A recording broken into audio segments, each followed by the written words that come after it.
very similar to last year's IPL, where 5 teams finished on 14 points and then the net run rate decided which team would go through. So it's again getting to that state right now. I never thought the India-West Indies match would actually decide as to whether India would go through, but we've brought ourselves to that situation. So it'll be interesting to see how the matches go through, but I'm gunning on England, West Indies, India and South Africa to go through. Alright, now I mean you've touched on the topic, question I'm going to ask you. On Sunday we witnessed India taking on West Indies in another, as you said, very important game, and India have just lost to South Africa. So do you think they can bounce back, and do you think what are the changes required in the team composition, considering the track, considering the Chidambaram track in Chennai? Well, the Chidambaram track has come under a lot of criticism, especially after some low-scoring contests. So I hear that they are planning to make it a belter. So it will not be a 170, 180 track as we've seen in the last few matches, but it'll be a completely different track. At the end of the day, India has anyway not performed very well in their bowling department, so it'll just be wise enough to bring in Sreesanth and Ashwin. They have nothing to lose. Okay. So there's this huge hype about India-Pakistan matches always, and considering that India in Group A is at the 2nd position and Pakistan in Group B is at the 3rd position, so most probably they will end up playing each other in the quarterfinals. You think it's a good time to play our neighbours, given the hype surrounding both from our perspective and from Pakistan's perspective? I think anybody in the world would give anything to watch an India-Pakistan game, and it's been high voltage contests all along. It was really high voltage in the 90s because the only time we used to play Pakistan was at Sharjah, and we used to lose on Fridays. Right. So now we've gone beyond that stage. We've started playing each other more often, but again we've reached a stage where we don't play now. So I'm sure it's going to be if India gets to meet Pakistan, it's going to be another high voltage contest. Good for the World Cup. I mean, the question is more of how would how will the two countries react, because it's a lot of emotion comes into the play, and sometimes we lose our mind and we use our heart to play the game against Pakistan. So do you think it will help us or it will go the other way?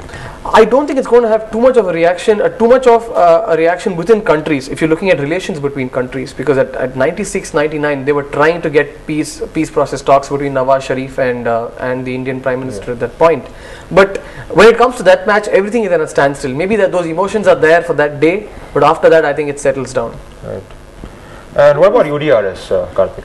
I mean, do you think more and more technology is good for a cricket game? You know what, the other day I was looking at some statistics, and out of from 400 odd decisions given, the square leg umpire has been involved only thrice. So I don't know if recession strikes, they may just knock off the square leg umpire. But yeah, a lot of decisions are being referred these days because technology is available.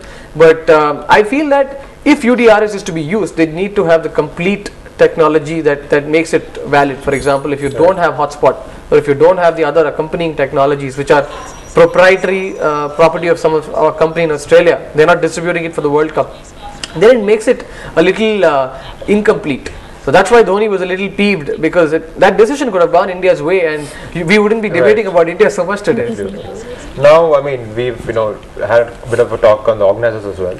I mean, so how do you think the organising committee have done in the World Cup, both from the BCCI's perspective and the ICC's perspective? Is it been for you a satisfactory World Cup from the organising point of view? I mean, of course, there was an incident in Bangalore where I was just about to touch on that. Where fans were lathi charged.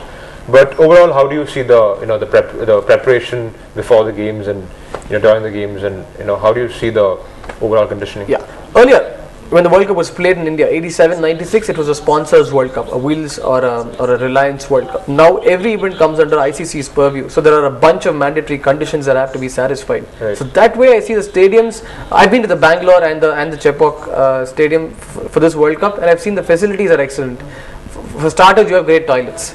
So the facilities are improved, and secondly, you see the Chepauk Stadium, it's been reconstructed to allow air to come inside. So it's not that hot cauldron that we're generally used to being in Chennai. So the stadium's quality has improved, and secondly, the facilities have also improved. But if you look at the way the crowd gets inside in terms of the ticket process, I don't think that's been streamlined very well. It's good to have Kyazunga as one of the prime distribution points, but people still get caned in order to go get tickets.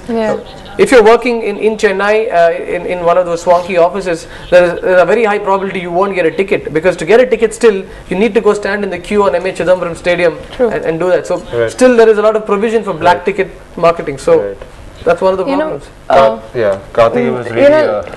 it was like one last question before you leave. I mean, it's the most cliched question, I'm sure you were expecting it. Who's your favorite this World Cup? Who's your pick? Without getting affected by patriotism. Okay, Yeah, India. I think I'll be honest. It's going to be probably between Australia and South Africa. Both teams have looked very strong, and they've bounced back from moments much better than some of the other teams have. Right. So Kartik, on the topic of toilets, I hope the Wankhede Stadium has better toilets than it was before the